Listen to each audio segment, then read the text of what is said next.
மற்றவங்க கூப்பிட்றதுக்கு முன்னாடி நம்ம இவரை பிடிச்சணும்னு நினைச்சேன். விக்ரமுக்கு முன்னாடியே அவர் கூப்பிட்டுருக்காரு, பேசியிருக்காரு.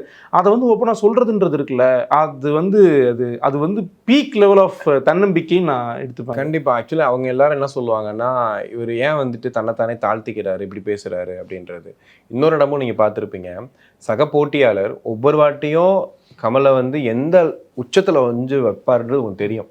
ஒரு அந்த ஃபங்க்ஷன்ல கூட வந்துட்டு கலைத்தாயை பற்றி ஒரு கதை சொல்லி அவங்கள மட்டும் நீ ஏன் கையில வச்சு அந்த மாதிரிலாம் பேசின ஒருத்தர். இதுலயும் பாத்தீங்கன்னா ஒரு கேமியோன்னு சொன்னாங்கன்னு சொல்லிட்டு ஓவராலா சொல்லிட்டு இருப்பாரு. நாகார்ஜுனாவா அவர் ஒத்துப்பாரா, உபேந்திரா அவர் ஒத்துப்பாரா, அது ஒவ்வொன்றும் சொல்றது பாருங்க, ஒரு திரைக்கதை பார்த்த மாதிரி இருக்கும். அப்படியே போயிட்டு இருக்கும்போது டக்குன்னு நாகார்ஜுனாவா அவரா ஒத்துக்கிட்டாரா, நம்ப முடியலையே, இப்படியே சொல்லிட்டு லாஸ்டா வந்து இங்க வராரு. ஒரு கேமியோ ஒன்று இருக்குன்னாங்க.